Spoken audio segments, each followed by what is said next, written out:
Olá, queridos irmãos, queridos, graça e paz a todos, que Deus abençoe de maneira gloriosa.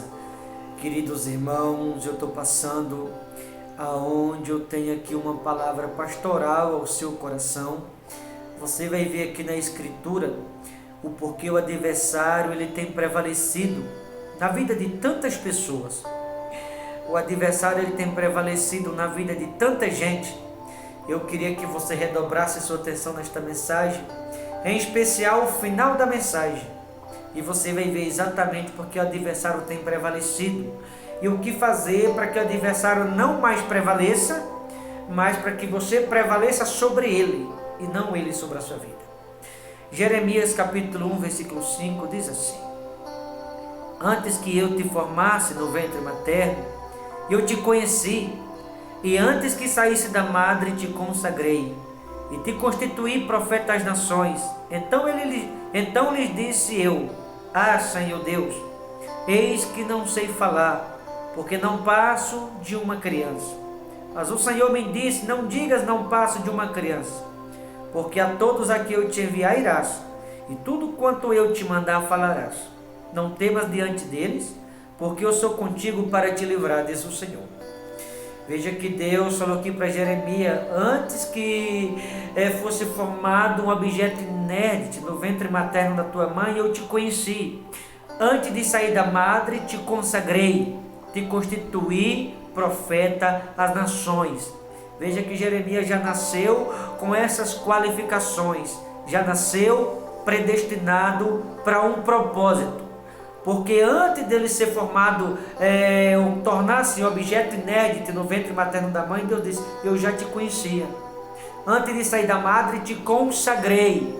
Ou seja, já nasceu consagrado no ventre, na madre da mãe, ele foi consagrado ali, para um propósito, para uma missão. E aí no versículo 6 ele disse: Então lhe disse eu: Senhor Deus, eis que não sei falar. Veja, Deus conheceu antes de se formar um objeto inédito no ventre da mãe.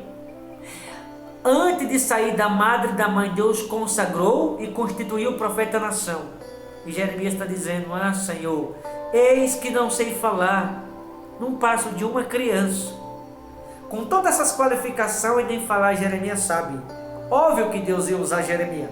Por quê? Porque ele não sabia falar.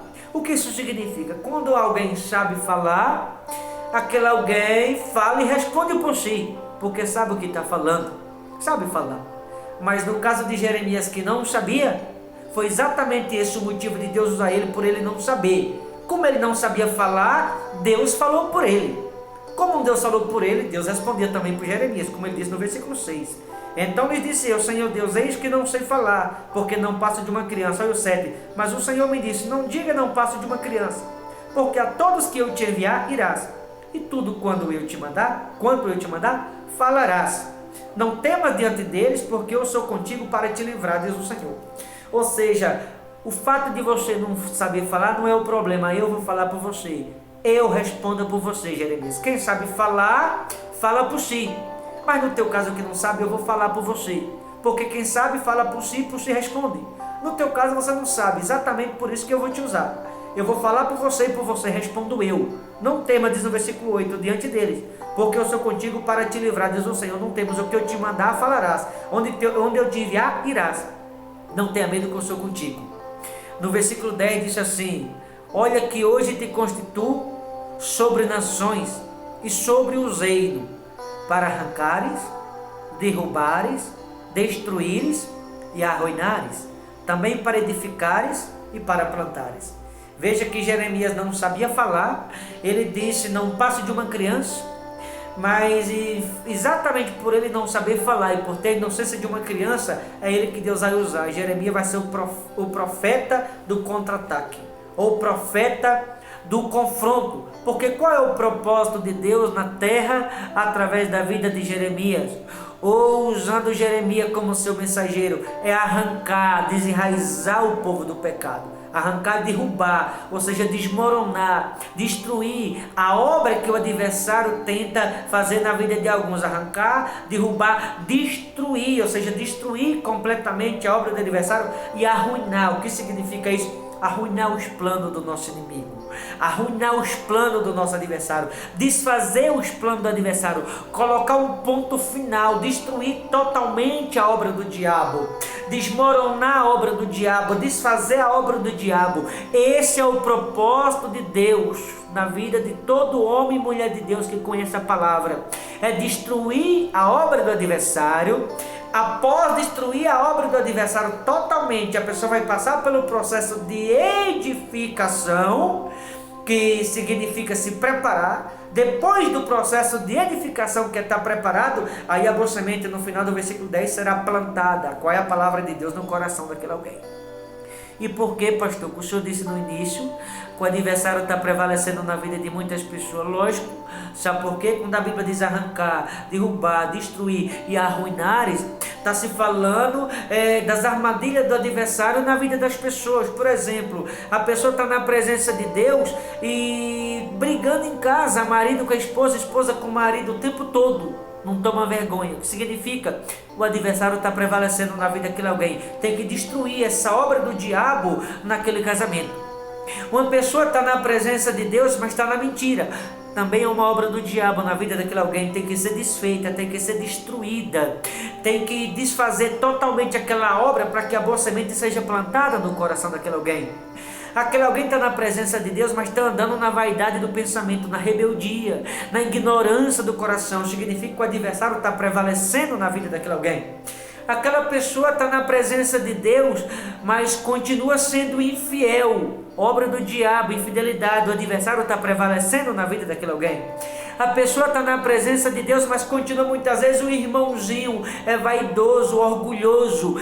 Também é obra do diabo, o diabo vai estar prevalecendo. A irmãzinha continua vestindo curto, é o diabo prevalecendo. É onde a Bíblia diz que tem que arrancar, derrubar, destruir e arruinar, ou seja, colocar um ponto final e não deixar o adversário prevalecer. A pessoa está dentro de casa, muitas vezes ciúme, discórdia, contenda, o vício do álcool, das drogas, é o adversário prevalecendo, e eu não posso deixar o adversário prevalecer. Você não pode deixar o adversário prevalecer. Tem que desenraizar, tem que derrubar, tem que destruir, tem que arruinar os planos do adversário. A pessoa que odeia o irmão também é uma obra do adversário na vida da pessoa que odeia. O adversário está prevalecendo. A pessoa que é desobediente à palavra, ora, se a pessoa está desobedecendo, também é uma obra do adversário. Significa que o adversário está prevalecendo. A pessoa que anda em companhias erradas, a pessoa que frequenta lugares errados, a pessoa que discorda da palavra de Deus, que frequenta lugares, igrejas onde tem escândalo, também é obra do diabo. Significa que o diabo está prevalecendo, e esse é o tipo de obra que tem que ser arrancada, tem que ser derrubada, destruída, como diz aqui, e arruinada, que é colocar um ponto final totalmente, desfazer totalmente a obra do adversário, para após a obra do adversário ser destruída totalmente, aquele alguém passar pelo processo de edificação. Após o processo da edificação, que quer dizer o coração daquele alguém está pronto, preparado ou preparada, aí a Bíblia diz, para plantares, aí a boa semente, que é a palavra de Deus, será plantada no coração daquele alguém. E aí eu lhe pergunto, você que está me ouvindo do outro lado, espero que não, mas será que não tem muitas pessoas me ouvindo, que o adversário está prevalecendo na sua vida? Estou falando de alguns, porque tem pessoas me ouvindo que briga dentro de casa, tem pessoas me ouvindo que é ignorante, tem pessoas me ouvindo que é infiel, tem pessoas me ouvindo que é rebelde, tem pessoas me ouvindo que anda em maus companhia, tem pessoas me ouvindo que é orgulhoso, tem pessoas me ouvindo que veste curto, tem pessoas me ouvindo que frequenta lugares errados, tem pessoas me ouvindo que frequenta lugares onde só tem escândalo, que mente. Significa que o adversário está prevalecendo na vida dessas pessoas. Mas o homem de Deus, a mulher de Deus, a Bíblia diz que o papel deles na terra, o propósito de Deus através deles é arrancar, derrubar, destruir e arruinar a obra do adversário. E aí sim, passar pelo processo de edificação para a semente, que é a palavra de Deus, ser plantada na vida daquele alguém. E assim vai dar espaço para que Deus na vida daquele alguém prevaleça e não o adversário. E aí eu finalizo com essa indagação. Quem está prevalecendo na sua vida? Você que está me ouvindo. Não todas, mas há muitas pessoas me ouvindo com você que o adversário está prevalecendo. Por quê? Porque o adversário infelizmente investiu e teve pessoas que deu espaço. tem que arrancar, derrubar, destruir e arruinar, ou seja, destruir totalmente a obra do adversário, para que Deus possa fazer obra na sua vida no lugar onde o adversário estava prevalecendo. Que você possa refletir e se perguntar se o adversário não tem prevalecido na vida de alguns que estão me ouvindo do outro lado. Tá bom? A obra do adversário é isso, tem que ser arrancado, destruído, né? Arrancar, derrubar, destruir e arruinar. Após esse processo, aí a pessoa vai passar pela edificação, que é preparar a terra, que é o coração, para depois a palavra, que é a semente do Espírito, ser plantada no coração daquele alguém, aonde o adversário estava ocupando. A pessoa que não muda, a pessoa de opinião própria, que acha que está certo, não se rende, insiste na dureza do coração, na vaidade do pensamento, é obra do adversário também. A pessoa que é vaidosa, a pessoa que quando tem a orelha puxada fecha a cara, não gosta, é obra do adversário no coração daquele alguém. Tem que se desenraizá-lo do coração essas coisas, tem que destruir, tem que ser demolido essas coisas, para dar lugar para que Deus possa agir na vida do mesmo. Tá certo? Quero orar por você agora. Pai, eu oro por cada pessoa que me ouve, que o Teu Espírito possa convencê-lo, que Teu Espírito Santo vai de encontro a cada um. E se porventura, Deus, há pessoas que o adversário estava querendo, tentando prevalecer na vida deles, que seja desfeita toda obra contrária, que seja destruída, demolida. Meu Pai, que seja neutralizada as armas forjadas, porque o Senhor disse que as armas forjadas não prosperarão, as portas do inferno não prevalecerão. Então que o Senhor possa visitar esta mulher, este homem, e tudo aquilo, meu Pai, que tem saído do controle dessa pessoa, que o Senhor dê o controle novamente, que o Senhor restaure a saúde daqueles que estão doentes, que o Senhor repreenda o espírito de enfermidade, que o Senhor possa curá-lo. Sopra, meu Pai, no canal respiratório o poder da cura, faça com que haja cura, restauração. Meu Deus, no nome do Senhor Jesus, liberta a pessoa que tem um vício, abre porta para o desempregado. Meu Deus, envia socorro financeiro na vida do endividado, dê a vitória a esta mulher, dê a vitória a esse homem, socorra eles. Meu Pai, muda a história de cada pessoa que me ouve. Eu peço ao Senhor, no nome do Senhor Jesus, e assim eu abençoo a todos e a todos, no nome do Pai, do Filho e do Espírito Santo. Amém. Vou ficando por aqui. Deus te abençoe. Forte abraço. Até a próxima no nome de Jesus.